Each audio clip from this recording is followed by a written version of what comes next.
Yeah, looks like we should be streaming.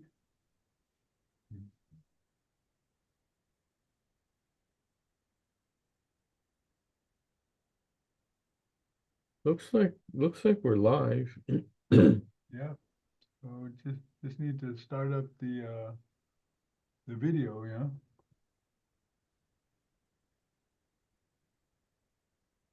Okay, let me record this. Okay, technology worked for us this morning. This is Lance Luke and Martin Pia, and we're reaching out to you via this webinar on various different platforms. Thank you for attending. Those of you who are on our proprietary Zoom platform, and they were also restreaming live on Facebook, LinkedIn, and YouTube. So those of you who are on those, thank you. I see we got people from Hawaii, different parts of the United States, and even Europe. Well, that's interesting. Maybe you should find out these people from Europe, and maybe I can schedule a cruise and I can stop to visit them or something, get free advice. So, what's our topic today? Our topic today is talking about concrete. And it's not about concrete spalling, which is, a subject that I talked about a lot. But we're talking about something else, something different. It's pertaining to concrete, but it's not caused by uh, metal corrosion to cause a concrete problem. So our topic is from stable to fragile, the concrete crisis uncovered. And trying to advance here. This webinar is presented by Construction Management Inspection, which is a local Hawaii-based construction management firm. We do building inspections and construction management, all types of buildings. Um, Let me go through this. If you're here's something interesting. If you don't know who I am or want to find more information, you go to your search engine, and most people use Google and type in a question. And the question is, who is National Building Expert? And if my name doesn't pop up, let me know because it should. I don't know if Martin's name pops up, but if it does, I'll be surprised. So, National Building Expert, that's me. And then our webinar series is Ask the Building Expert. And let's see what else we got here. I'd like to share like a couple of photos of me hanging off a building and on top of roof. Um, those are always fun. And let's go right to it. Stable to fragile, concrete crisis uncovered. Now, if you have cracks in your concrete slab, walkway slab, or sidewalk, porch area, you might not alarmed. But what happens if your cracks and damage and deterioration is happening to your house foundation? So if you look at these guys, they're like, "Oh, what's going on? Man, this is giving me a big headache." And I took a survey, and not many people know that do not live in the states that I'm going to be talking about. And I'm not going to be talking about Hawaii for a change. I'm going to be talking about other states in the mainland United States. So let's continue here, and you can find out what's going on across the other part of the United States. So, understanding the crumbling concrete issue. Now, this whole issue, the crumbling concrete, was first identified in one state, one main state. And the the word here is pronounced purotite. If you, it's weird. It's like a Greek word, but the first state that was problematic was in Connecticut, and it was linked to um, this mineral that was mined to mix with concrete to be used for building material. And this mineral, purotite, is a naturally occurring iron sulfite mineral. So it's actually from the ground. It's not man-made. It's mined. You know, like how they mine gold, silver, and other minerals and things like that. So this is what happened. So between the years, say 1983 and 2015, which is like about 10 years ago, concrete aggregate sourced from a quarry in Willington, Connecticut. I haven't been there, but I know where it is. Willington, Connecticut, and it was used in many residential and commercial foundations, and the foundations were made out of concrete. So pyrrhotite itself is not harmful. Okay, so when it's mined, that mineral is not harmful. It's not like asbestos material, which is harmful.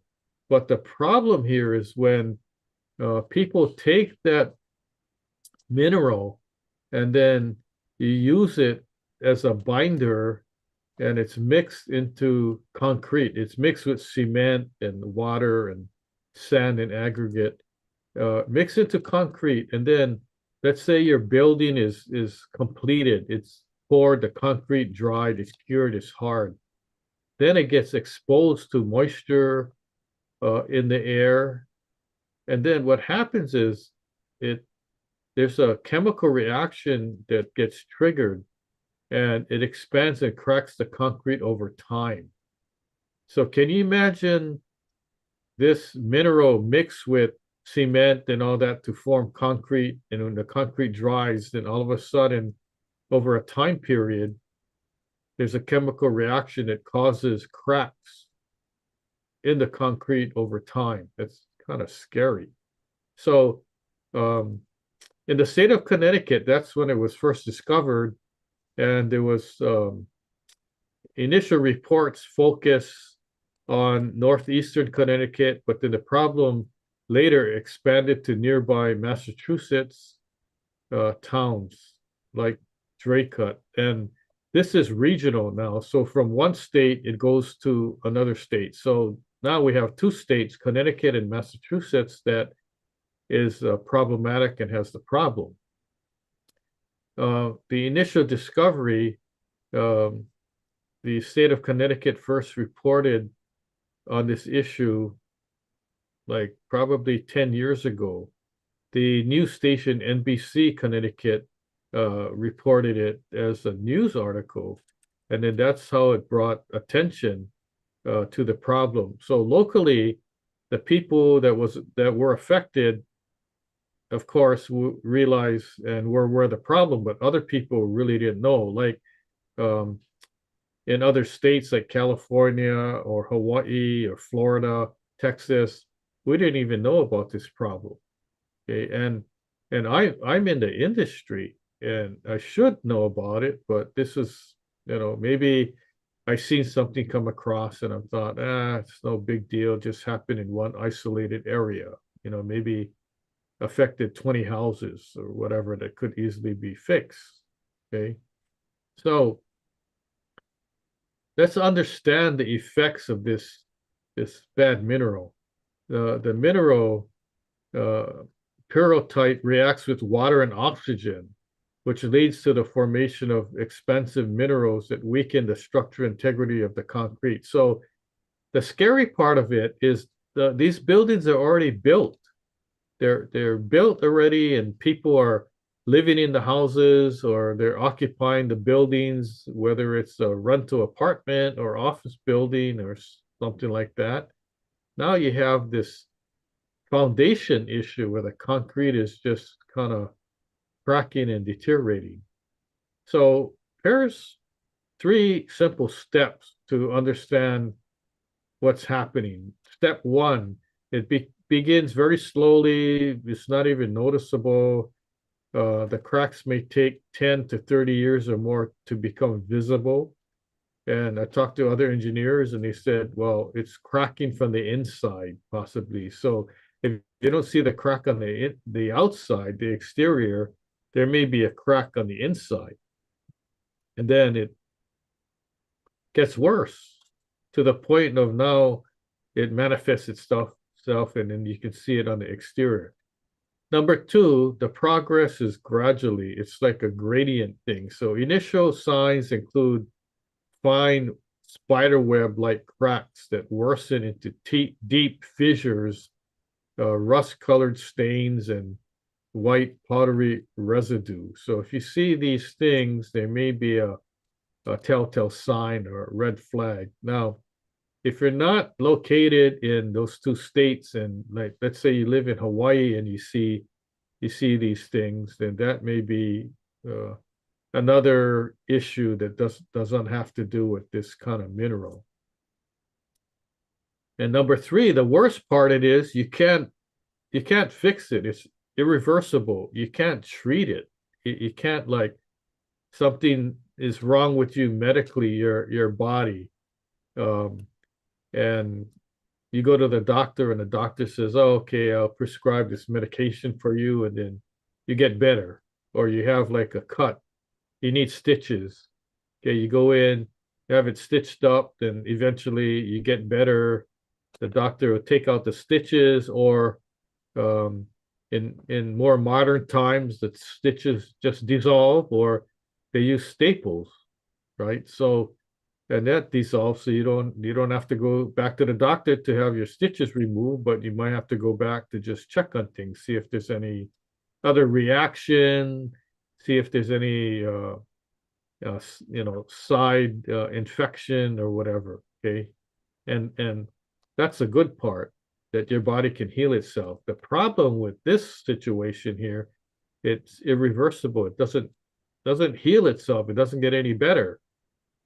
So once the reaction has started, the affected concrete cannot be restored and must be completely replaced to maintain structural safety and structural integrity. Now, for comparison's sake, concrete spalling that's caused by rusted rebar, it's similar, where it cannot be, if it's really bad, it cannot be restored. You cannot, like, patch it. Okay, you have to completely remove the bad concrete and maybe treat the rebar or replace the rebar to maintain the existing as-built structural safety, structural integrity. Okay, so that's the bad thing. This mineral reacts with the water and air, and it starts to begin to degrade, and the concrete gets so bad that there's no way to repair it. You have to, like, restore the whole section. Okay. Now let's talk about identification of the crumbling concrete. Homeowners and property managers should be aware of certain key indicators, and instead of confusing the issue and giving you 15 or 20 different indicators, it's basically 3 basic ones. Number 1, horizontal cracks. These are often seen in the foundation walls and can branch out like a web, like a spider web. So it starts with horizontal cracks and it gets worse. Number 2, rust-colored residue. So this may appear on the concrete surface, signaling the presence of deteriorating rebar or internal reactions. So similar to identification of possibly spalling conditions, if you see rust-colored stains, like, most of it is going to be vertical stains, not horizontal, although horizontal is also prevalent. But the reason for vertical stains is you have moisture um, coming out of the wall or whatever the concrete location is. And due to gravity, the moisture, let's say you have, micro droplets of water that contain the rust in it, and that's why it's the rust color. And because of gravity, it's dripping down the wall or column or something, and that's why, for the most part, it's vertical, not horizontal.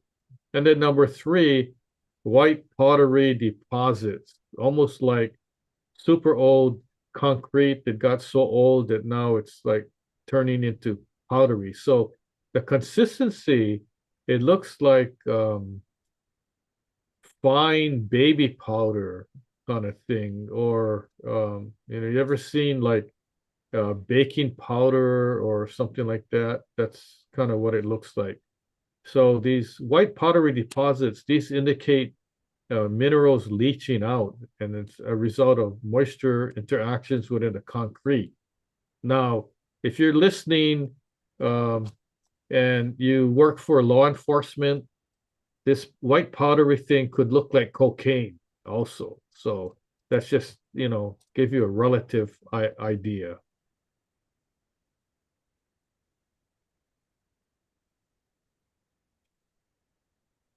Sorry, I'm trying to advance. Okay. Um, Connecticut, like I mentioned, is the epicenter of the crisis. And, when I was not interested, I thought it affected like 20 homes. And later on, I was doing more research and I found out, oh, it affected 35,000 homes that were impacted. 35,000. That's a lot of homes. Imagine what the value of that is. If each home, I don't know what the value of the homes are in Connecticut, but um, is it 350,000, 500,000, whatever it is, if you multiply that by 35,000, I mean, you have a huge number. So Connecticut has been hit hardest by this crumbling concrete crisis with over 35,000 homes affected. The issue stems from the use of concrete containing pyrrhotite, a mineral found in aggregate, like I mentioned, and it's sourced from what's known as Becker's Quarry in Willington, Connecticut. So they identified it, they traced it back to a specific quarry called Becker's Quarry, where it was mined from. So the homes built between 1983 and 2015 using this aggregate have experienced slow but severe deterioration, with foundations cracking and weakening over time. So if any of you have been to or know the community of Hawaii Kai in East Oahu, in Honolulu proper. Okay, Hawaii Kai has about 30,000 homes. Can you imagine every single home in that Hawaii Kai community got affected by this? That's how many homes and houses we're talking about. So it's not a very small number. It's huge. So there's this foundation that was established. Acronym is CFSIC, which stands for Connecticut Foundation Solutions Indemnity Company. And recognizing the severity of the issue, how important and grandiose this whole thing was, Connecticut, the state, established this foundation to provide financial assistance to affected owners. Okay, that's a good thing. The government is actually helping out. So this foundation covers costs for testing, repairs, and complete foundation replacements. So it's a little thing to do to ease the immense financial burden faced by the 35,000 homeowners. This program has been a lifeline for many, offering structured and accessible aid to those struggling with the crisis. So at least there's an answer. Okay, there's help here. It's sort of like if you have a hurricane and you're in Georgia or Florida, and you're house is blown away or tornado, FEMA comes and gives you financial assistance. So there's, of course, economic and structural challenges, and we'll talk about that. Cost of repairs. So replacing or repairing a crumbling foundation can cost anywhere between 150,000 and 300,000, which is a expense often not covered by insurance. Okay, so even if the people had homeowners insurance, the insurance company is saying that's not covered by our insurance policy because, of whatever reason they're saying. The other thing is the value of the property declines because let's say if you have a house with that type of mineral in it, there's not the most current value that you can get because your house is considered defective, right? Your house is considered problematic. So homes with crumbling foundations lose significant value, making it hard for owners to sell or refinance. So let's say you want to sell your house and you have to disclose by real estate seller disclosure law that your house foundation, your concrete has this kind of mineral in it. Do you think a buyer would want to buy your house knowing that there's a problem? And if they say, well, okay, I still like the house. I'm still interested. But if they find out what the cost is, 150,000, to 300,000, they might say, well, I changed my mind. I'm not interested in buying it now. The other thing is structural instability. Cracking foundations pose serious safety risks, potentially leading to hazardous living conditions if left unaddressed. So in other words, it's so problematic. If it's not fixed, it could lead to serious health and safety issues. So now let's move to the state of Massachusetts, which is also affected. So the spread of this problem, the crumbling concrete crisis, has spread to this state also, when many homes near the Connecticut border using the contaminated concrete from the same sources during the same time period of 1983 to 2015. So the same quarry was selling the mineral, and the builders were using it in the two states, Connecticut and Massachusetts. So here's the help. So advocacy efforts, the Massachusetts Residents Against Crumbling Foundations group, right? Which was not part of state government. These are private homeowners that got together and they advocated for state action and financial assistance programs similar to those in Connecticut. So what happened was they said, hey, we don't live in Connecticut. Connecticut had financial assistance. Well, why can't our state have that too? And so the state of Massachusetts lacked a formal program like the state of Connecticut, leaving homeowners to cover the costly testing and repairs entirely on their own. So did the state of Massachusetts help the homeowners like Connecticut? The answer is no, they didn't. So homeowners' legal and financial struggles. This led to lawsuits, insurance challenges, all kind of negative things going on. Homeowners have sued their contractors, their builders, suppliers, arguing they should have known the risks of pyrrhotite contaminated concrete. Without insurance coverage for foundation issues, homeowners must cover repair costs on their own. So put yourself in their place. Imagine you have a house and then it was discovered that it had this problem with the concrete, and your insurance company said they're not covering it. Are you able to cover it on your own and pay what the cost is for the fix or initial testing? Okay. So there's a huge financial impact on homeowners. Repairing a crumbling foundation can cost anywhere between 150,000 to 300,000. often and many times without insurance coverage or insurance help, pushing some homeowners into debt or foreclosure. Now, let's stop for a second, okay, and think about all these wildfires going on. If people's houses burnt down and the insurance didn't help pay, can these people, do they have like an additional uh, pot of money in savings account to help fund building a new house? The answer is no. That's why a lot of these homeowners just couldn't rebuild again and they just moved on. They left. State assistance program. So Connecticut's program provides funding for repair, but Massachusetts doesn't have a program, leaving homeowners with few financial aid options. So the state didn't really help. So let's back up a bit and I'll give you an overview of visual and core testing methods, how to detect. So you may ask, well, I don't know if my house has this. How do I find out? Well, virtual testing.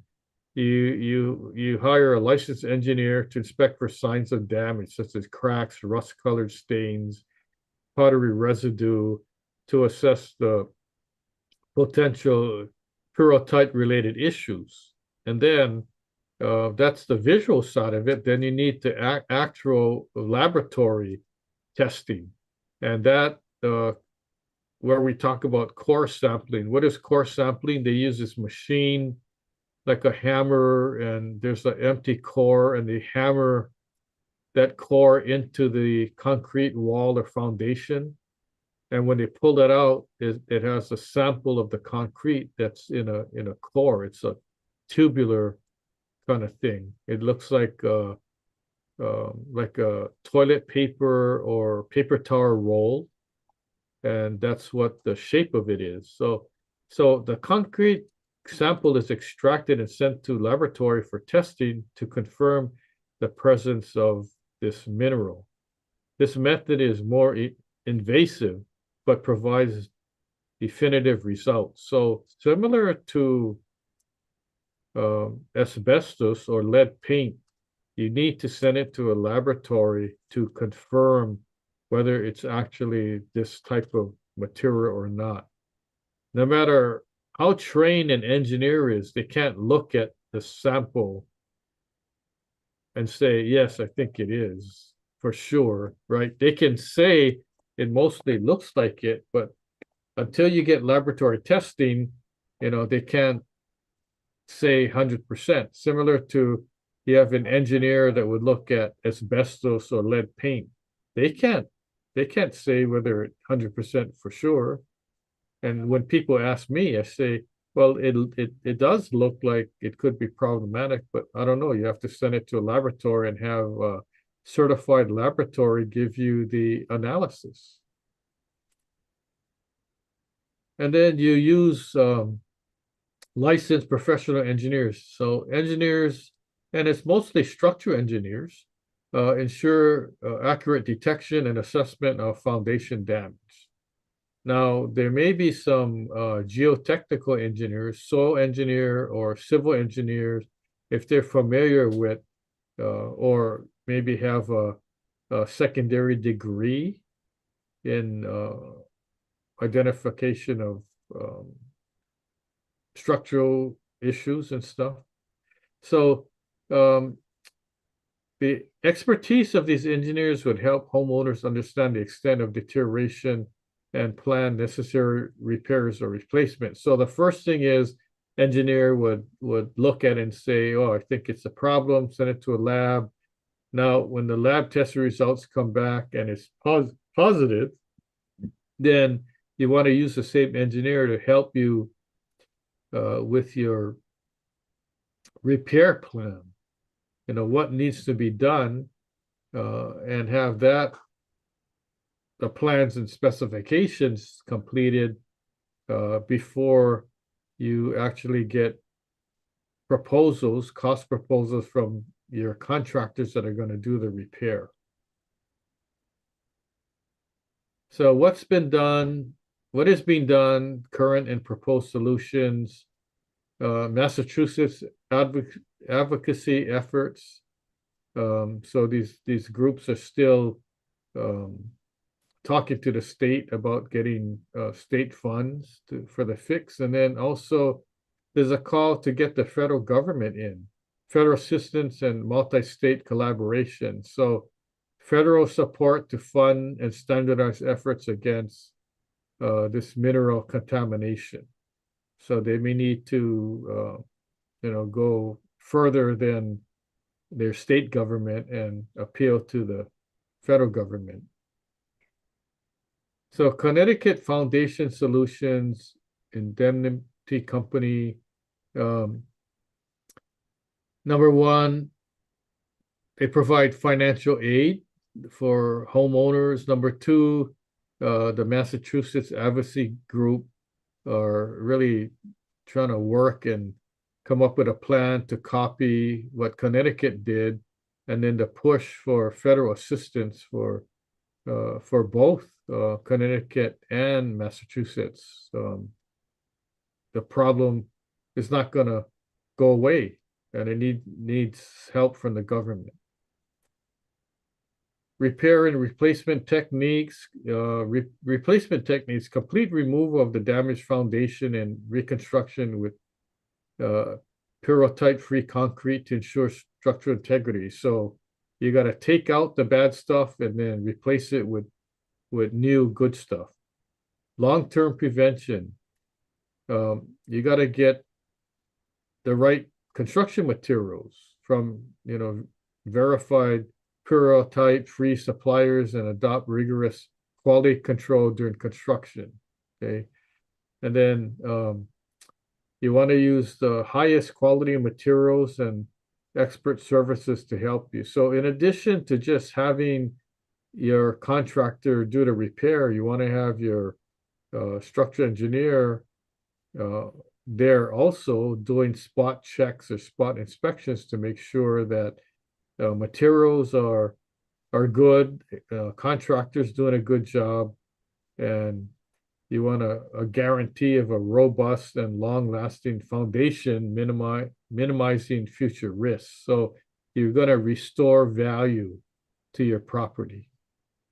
So the conclusion, I know I kind of went through this kind of fast, but the conclusion is, if you have this bad mineral, you need to do something about it.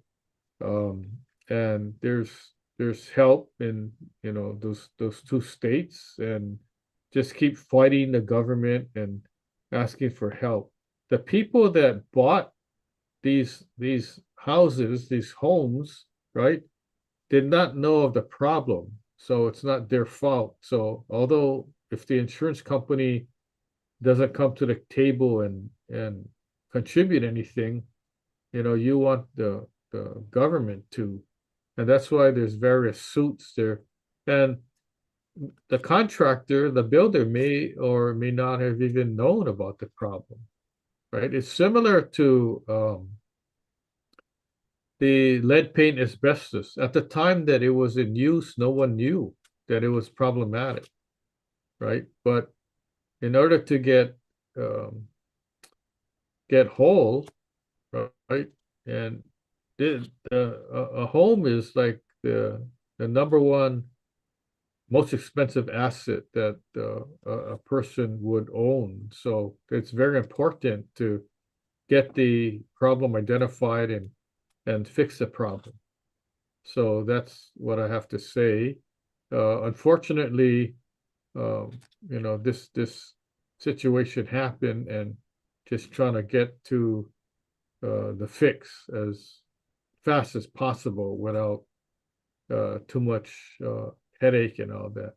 It's similar to masonite siding. At the time when the siding came out, and this is wood siding, everyone thought, wow, this is good material. It's cheaper than wood, and it's easier to handle. But then they didn't know that when this material and it's commonly called hardboard siding, Masonite, Louisiana, Pacific, other companies like that that manufactured it all had class action lawsuits, and they basically shut down that division that manufactured these home products. And what happens is when it gets into contact with water, with rain, moisture, snow that melted, the hardboard siding starts developing mold and mildew and deteriorating, and it's just wood rot. And that's why all these companies got sued, and there was a big class action lawsuit. So no one can use that product anymore because it's not made anymore and sold, but there's still a lot of board feet, a lot of townhouses and single family houses that were made with that material that's still prevalent today. And they're going to eventually have to replace. No matter how often you paint, if the wood is already rotted out, you're painting over rotted wood, so it's not going to last as long. Eventually you get to the point where the paint is just holding things together, not the integrity of the wood itself or the wood product itself. And the hardboard siding is not solid wood. It's not even sheets of wood laminated like plyboard. Plyboard comes from a tree, right? It's real. The hardboard siding is manufactured. It's just ground up sawdust mixed with resin and things like that. So that's what the difference is. But getting back to this Purotite product, that's what I have to say. And before I open it up to Q&A, I want to just go through what you missed if you didn't attend our previous webinars. We talked about different building materials, different types of construction and building. And so if you go to our website, we talked about almost every single topic. What's coming up, we have a couple of webinars for next month, June, which is we're talking about cesspools in Hawaii, and another webinar we're giving, and can't find my paper on it. Oh, here it is.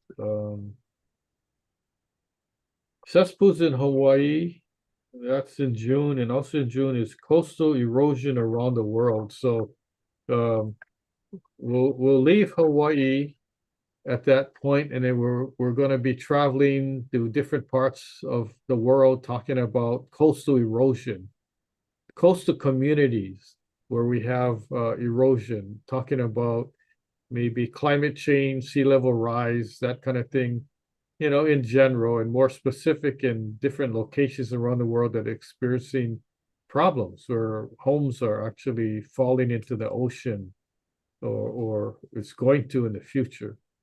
Okay, so that's in June. And then on our website, askbuildingexpert.now.site, we're maintaining that site on a daily basis. It's a huge website. We got all kinds of things, such as expert websites. So if you go to that website, you can probably go to 20 or more other websites, maybe 50, and I lost count, on different topics, such as painting, waterproofing, contractor licensing in Hawaii, asphalt, Lahaina wildfire, things like that.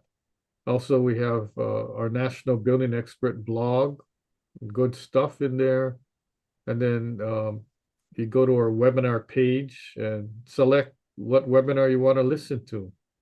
And you don't need a Netflix account. You don't have to pay. It's all free. Just log on. Be sure to get some popcorn or some snacks because you want to be sure you have refreshments while you watch, right? Let your boss know if you're at your office watching the webinar, saying, hey, this is community education. I'm not playing video games or anything like that. And then books. We've written books, a lot of books. I think I'm up to like between 55 and 60 books that are published on Amazon. And um, if you want to purchase the book, that's fine. You can go to Amazon and plug in the title and make your purchase. Or if you don't feel like you want to do that and you want to get it free, go to our website and you can download the book for free and you get an ebook. But you might want to do that soon because we're going to, at a certain point, turn things over and stop giving away all the free stuff because Martin and I need lunch money, and that's our way of kind of buying lunch, and we like to eat too. So visit our website. We got like other side websites like constructionexperts.now.site and other websites you might want to check it out. So that's a little promotion there of our website. If you have any other topics you want covered, reach out to us and we'll have our board review those and consider it for a future webinar. So right now it's a Q&A time, and hopefully you have some questions. I got answers, and if you need to get a hold of us, Lance Luke and my phone number 808-754-3425. Email lanceluke@hawaiibuildingexpert.com. So now that I gave you contact information, you have that. So let's see, I'll turn it over to Martin and let's see if we have anybody that had any questions, concerns, comments. If you don't have a question, but you want to make a comment, that's fine too. We welcome that. And those of you who are on our social media platforms, if we don't get to it today, we'll be sure to answer it sometime in the future. We take pride in responding to every single question that people have because we want to make sure we take care of you, and that's what it's all about. So Martin, let me reach out to you right now.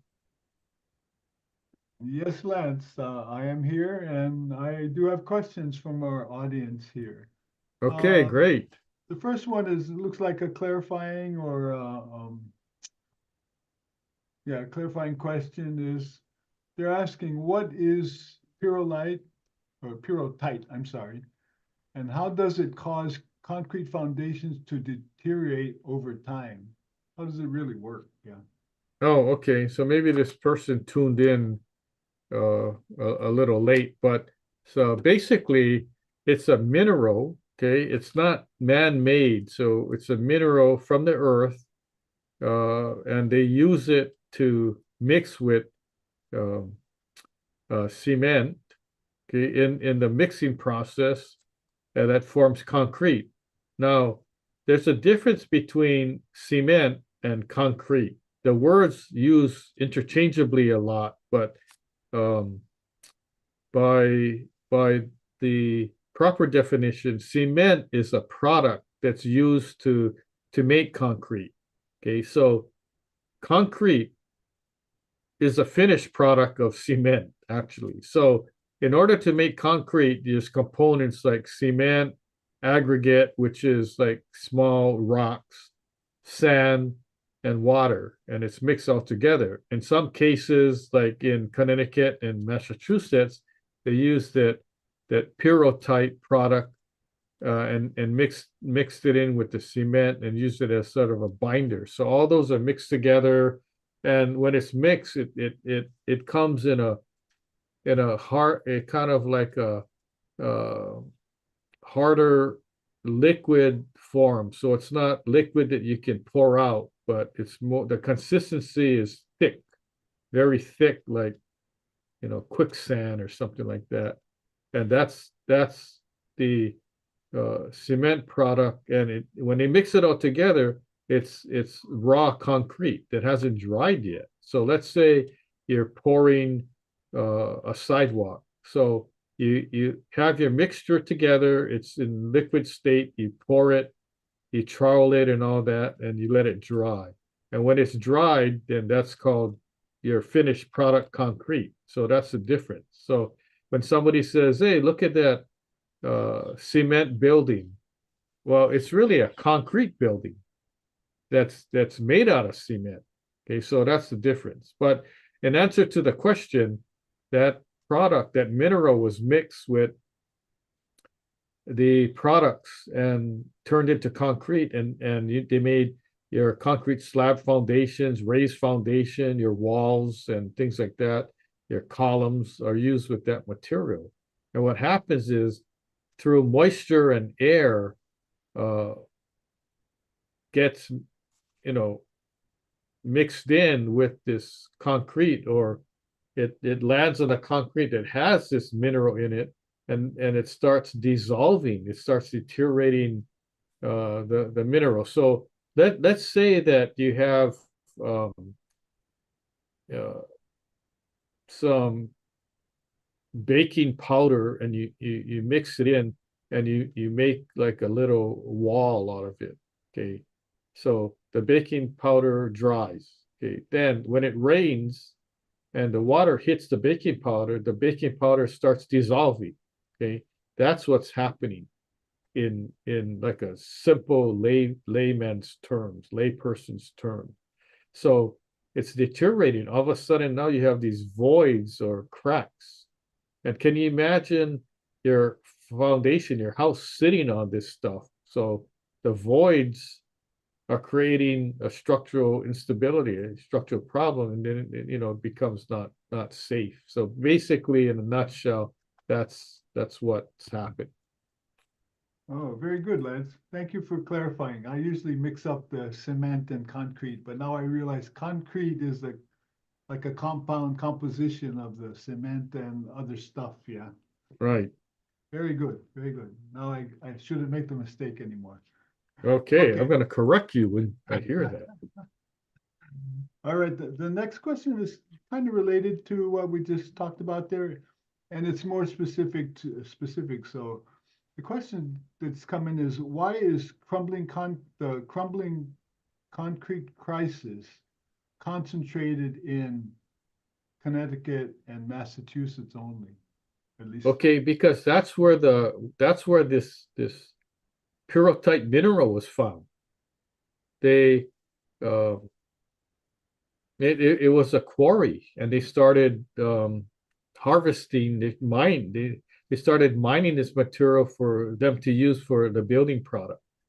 I'm not sure where else this mineral is, and I'm sure it's in different other places, and maybe it just hasn't been used like that in other states that would have it. So I'm not really sure, and I'm not aware at this time of other places that other states besides Connecticut and Massachusetts that have this mineral, and the mineral was used as a component of a building product for house construction.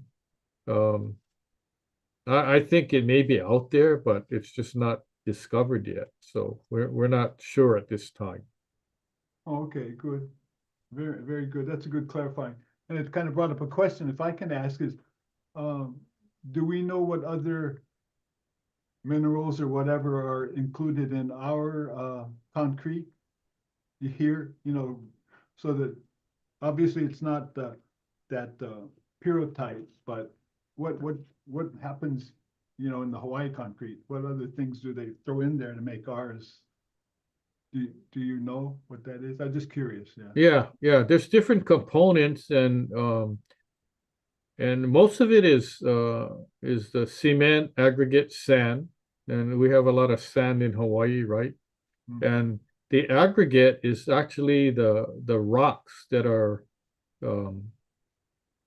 bigger rocks turned by the quarry. It's made into smaller rocks. So from the quarry, they have bigger rocks that they sell for making rock walls, and then they crush those rocks into different size of aggregate. So you have bigger size aggregate that is used to create temporary roads. And then from that size, they crush it further into smaller size aggregate. And sometimes they call it pea gravel. But the smaller size aggregate is the ones that's used to mix with the cement and sand to make concrete. And Oh, and okay. the reason for the smaller aggregate is because of the integrity of the small rocks. If you just use all cement and sand, you don't have enough integrity, and eventually it will start falling apart. That's the reason why reinforcing steel is used in the concrete, because now it becomes a structural thing. Okay, Oh, okay. so in Hawaii, I don't think you have to worry about the quality of the concrete. And gotta make sure that the water that's used to mix with the cement is clean, is not doesn't have any kind of too much bacteria and stuff in it. So in other words, if you take, and you have to use clean fresh water. You can't use seawater to mix with the cement to make concrete, and you can't use like wastewater. It has to be clean water. It's very strict. So I wouldn't worry about um, the condition of the concrete itself. I would probably worry about the workmanship in making whatever concrete they're making, whether it's a concrete slab, walkway, structural beam or column or something like that. That would be, my number one importance to check. Oh, very good. Yeah, so it sounds like it's more a matter of whatever the local mineral rock things are in the community that they use to put in, just like the problem they had with Connecticut and Massachusetts. Here we get, well, we're lucky here. We get good quality rocks, an aggregate or whatever, from sand to the lava rock or whatever, and then we get pretty good quality water, I guess, compared to some. So that makes it a lot better for us. So we should have good concrete. Okay, thank Yeah, you. yeah, yeah. Appreciate it. We should. But here's the thing. Even if we have good concrete, you gotta maintain it. Now, if you see telltale signs, like let's say you're a condo board member or property manager, right?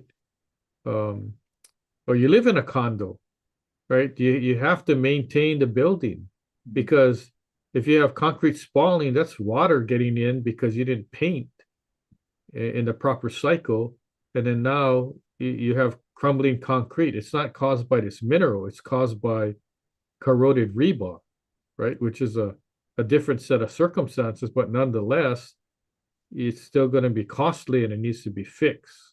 Okay, so just because the concrete is good, I'm not saying not to worry. I'm still saying you still have to worry about making sure it's maintained. And if you see older buildings around town, no matter what town you live in, even if you live in other countries like Portugal and uh, London, and you look at older buildings and you see these scaffolds or sky climbers, and they're fixing the exterior walls of the building. That's what needs to be done. And when I went to Barcelona, Lisbon, and looked at these high rise, even low rise buildings, and they're doing concrete spalling repair and painting, that's the reason. They're trying to prevent these buildings from falling down. And in these buildings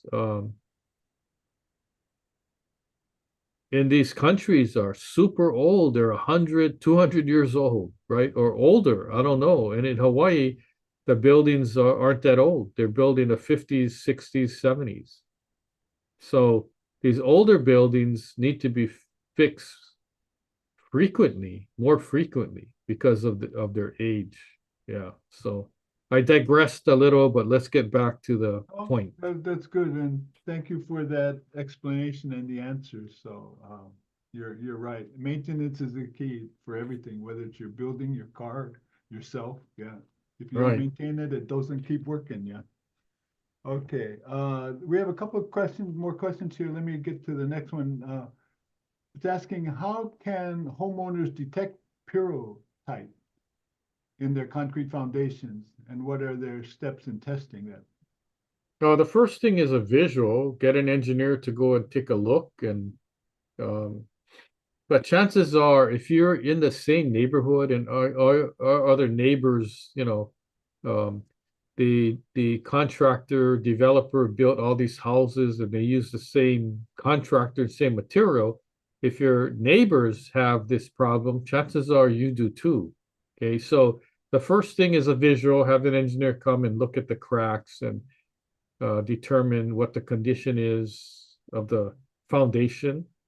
And then secondly, have laboratory testing done, um, for the absolute final result. That's what the proper procedure is. Otherwise, you don't know for sure what's going on. And and you need to know what's going on. Even if you don't have the money to fix it, you still need to know what the problem is. Very good, thank you. And the last one Yeah. that's come up here, so far is, what preventive measures and repair strategies can help homeowners address foundation damage caused by that pyrotype? Well, Touched on it, yeah. well, the first thing is you really can't prevent it, right? Unless there's well, you can kind of prolong the agony, but once it starts happening, it doesn't stop, right? So even if you covered your whole house up with a tent, right, and not let any moisture in, once it happens, it's still happening. And even if you do that, you're not getting to the root of the problem, which is you gotta remove the bad material. And how do you do that? It's by demolition and taking it away. So it's kind of a hard pill to swallow when you have this kind of situation and it's the fix is total. The fix is demolition and building back new. There's no there's no band-aid approach to the fix. You can't like dig out one area and now patch it with good concrete because the other area is still going to be problematic, right? So um in some cases it's worse than concrete spalling because spalling you can fix the spalled areas and the rest of the concrete is it may be okay, right? And that's in a situation where the concrete doesn't have this kind of bad mineral in it. So it's basically all or nothing. That's what it comes down to. Very good. Well, looking here at our social areas, I don't see any other questions or comments right now, but thank you so much for the cement to concrete education today. Yeah, sure. Remember, I always give concrete and factual information, right? You can fact check what I say, what we give to you, and we do this because we want to educate people and help people in the building and construction industry. There's many homeowners, condo owners, property managers, contractors who want to help everybody sharing our information. So on behalf of Martin and myself, Ask the Building Expert webinar series, we thank you for attending.